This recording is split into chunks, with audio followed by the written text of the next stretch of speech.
I want you to do something a little radical right now, like wherever you are listening to this. Yeah, just take a second. Exactly. I want you to literally unclench your jaw. Just let it go. Drop your shoulders. Most of us don't even realize we're tensing up, Right. And look, I don't care if you just finished, a grueling 12-hour shift on the hospital ward, or if you just stepped off a loud, dusty job site. Or even if you're just mentally exhausted from staring at screens all day long. Leave it at the door. It's over. You are officially entering quiet mode. So just take a deep breath. That's the baseline we need for this. It really is. And now I want you to look at the phone sitting next to you, or maybe the smartwatch on your wrist. Every single time that screen lights up, every time it buzzes, it steals exactly 23 minutes of your life. Welcome to the deep dive. It really is a staggering number to confront when you put it like that. 23 minutes Yeah. from one buzz. Yeah, because we tend to measure interruptions in like the seconds it takes to glance at a screen, right? Whoa! We completely ignore the massive cognitive debt we incur the moment we look away from our deep work. And that cognitive debt, that is exactly the central target of our mission today. Okay, let's unpack this. We are exploring The Sovereign Architect's Guide by Chillstar 08. Specifically, episode 6, which is titled Deep Work Dynamo, How to Finish Your Week in 4 Hours. Right. And if you remember in our last deep dive, we talked about installing drawing those boundaries and reclaiming your personal space. But clearing the space is just step one. It actually reveals a much deeper, much more intimidating problem. Yeah, the void. What are we actually supposed to be building in that silence we just fought for? Because if we don't have a blueprint, the noise of the world is just going to rush right back in to fill it. Oh, for sure. We have this natural horror of a vacuum.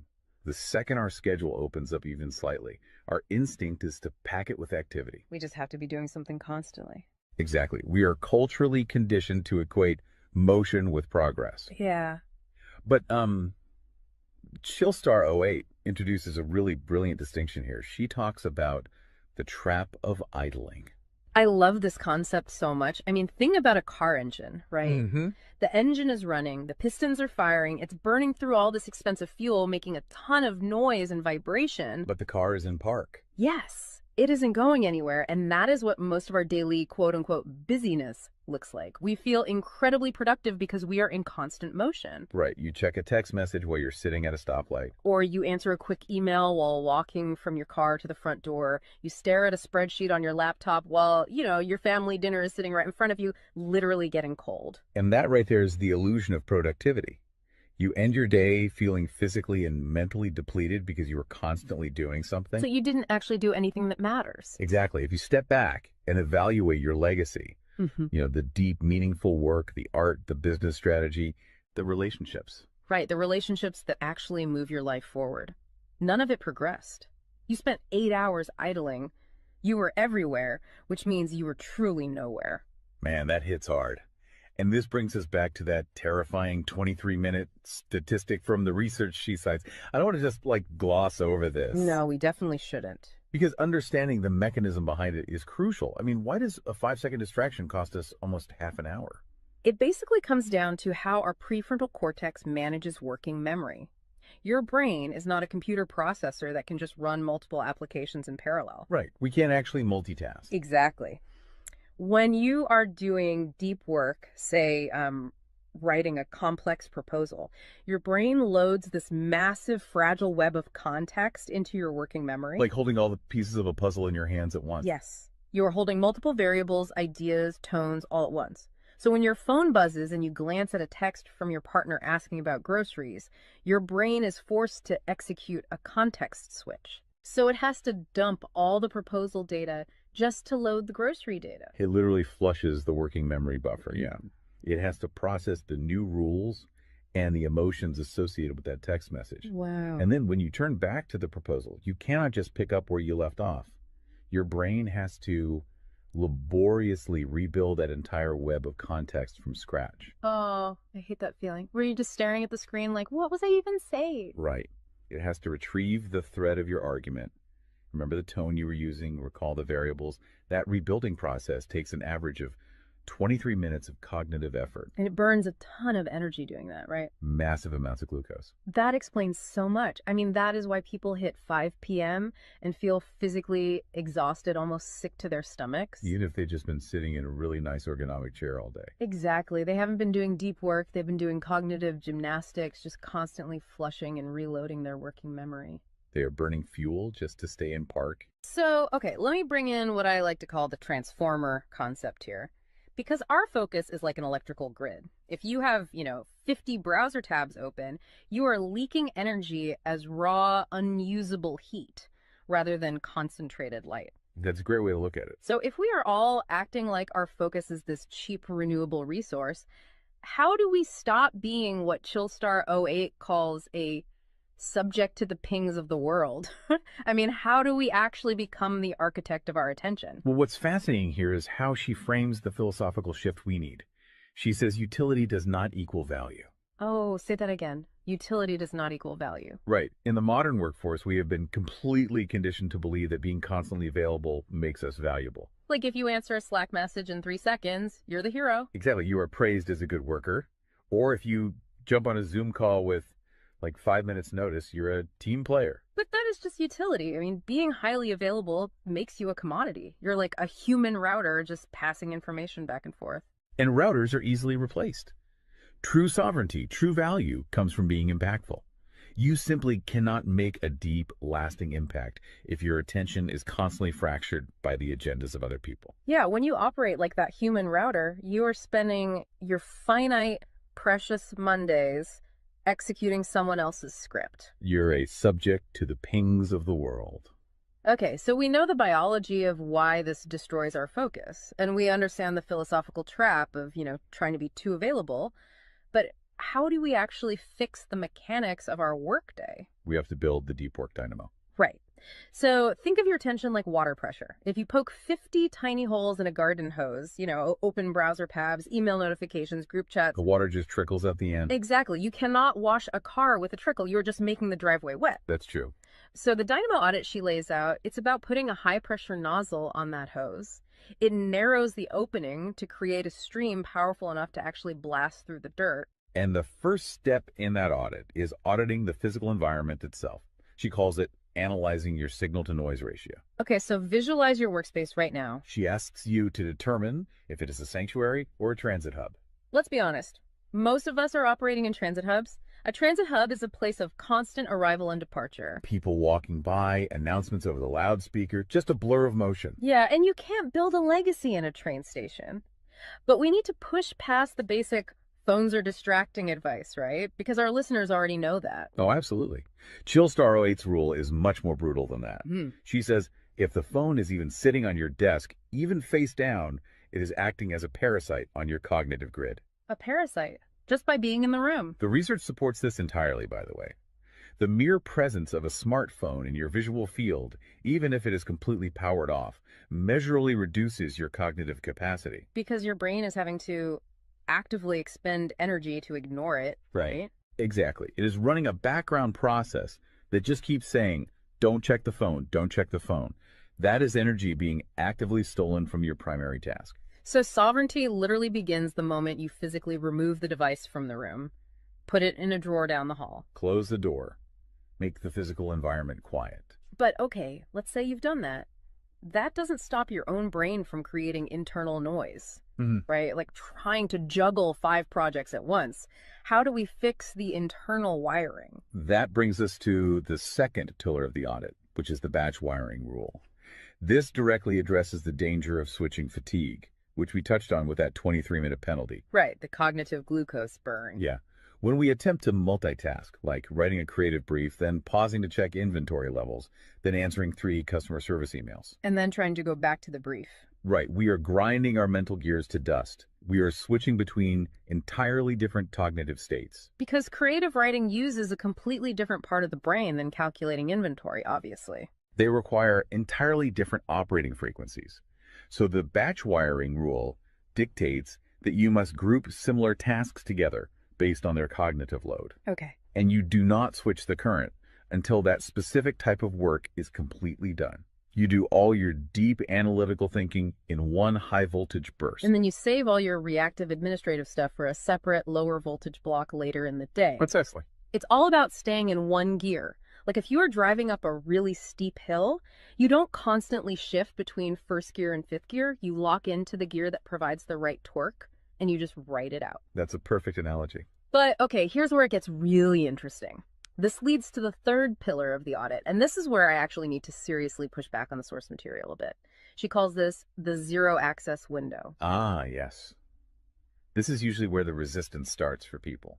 Because it sounds impossible for a normal person. She says you cannot just plan to be focused, right? You have to legally schedule it. You have to lock in one sovereign hour. Yeah, 1 hour where you are legally dead to the outside world. No boss, no family, no, hey, do you have a second for a quick question? Just you and the blueprint. It's extreme, yes. But let's do a reality check here. I mean, I see how that works for a solo digital entrepreneur or a freelance writer, but what about someone whose literal job description is to be available? Right, like an IT support specialist. Or a floor manager, or a nurse on a ward, or even, a parent at home with a toddler. How do they justify just vanishing? It feels like this advice only applies to a very specific, privileged type of worker. That is the most common and, frankly, the most valid hurdle to this entire system. But we really have to look at how the principle scales, and we have to look at the internal psychology of the worker. Okay, walk me through that. First, let's address the context of Chillstar '08's own life. She is not some solitary monk living on a mountain. She is a wife, a mother, and a grandmother. Oh, wow. Okay. Yeah, and she runs a luxury travel agency and a digital marketing business. Her entire professional and personal life is built around communication and client management. She probably receives hundreds of legitimate demands on her attention every single day. So she is really in the thick of it. She isn't just speaking from some ivory tower. Far from it. She implements the zero access window because of those demands, not in spite of them. Now, for the IT manager or the nurse, obviously, you cannot vanish while on active duty if your role is acute response. Right. You can't ignore a burning server or a patient monitor. Exactly. But the principle applies to the deep work surrounding the active duty, the scheduling, the charting, the strategic planning. Even in highly reactive jobs, there is legacy work that gets pushed to the margins. That makes sense. And the challenge isn't just logistical, it is deeply psychological. It's the internal guilt, isn't it? Yes, exactly. People feel like bad employees or bad parents or bad partners when they set a hard boundary. Yeah. We tie our entire self-worth to our responsiveness. We think, if I am not instantly available, I am failing them. Man, that is so true. We feel guilty for taking an hour to ourselves. But setting a zero access window is not about neglecting your family or your team. It is about condensing your high level work into massive, high impact bursts of energy so that you can actually be present later. Wow. Okay. Consider the alternative. If you don't carve out that absolute focus, you end up giving your family or your team partial fractured attention for 12 hours straight. Exactly. You are physically at the dinner table, but mentally you are drafting an email. Or you are sitting on the floor playing with your kid, but you're checking a Slack notification over their shoulder. You are trading constant low quality availability for scheduled high quality presence. It is entirely about communicating boundaries to protect the quality of the time you do give people. You tell your team, look, I am going offline for 60 minutes to finish this crucial report. If the servers literally catch fire, call this specific emergency number. Otherwise, I will address all questions at 11:00 a.m. Right. You aren't vanishing to hide. You are vanishing to get the work done efficiently so you can actually live your life. Which brings us to the ultimate why behind this entire system. Because once you fight through that guilt, once you build this 4-hour fortress, you have to know what it is all for. It's not just about becoming a hyper-efficient robot. No, because if you use these tools just to do more of your boss's busy work or to take on 3 more stressful projects, you have entirely missed the point. You are just speeding up the treadmill. If we connect this to the bigger picture, the destination we are driving toward is a concept she calls passive magnetism. Okay, break down passive magnetism for us, because it sounds a bit abstract. Think of it as the gravity your work generates when it is undeniably good. Most people operate with active desperation. They are loudly networking, constantly posting, aggressively chasing clients or promotions. Just relying on sheer volume to get noticed. Right. Passive magnetism is the exact opposite. It is the ability to attract results, clients, wealth, legacy, or respect through the undeniable quality of your deep work. Because you actually took the time to build something substantial rather than just talking about building it. Yes. When you engage the deep work dynamo, you produce work so concentrated and so valuable that it acts as a magnet. You don't have to chase the market. The market comes to you.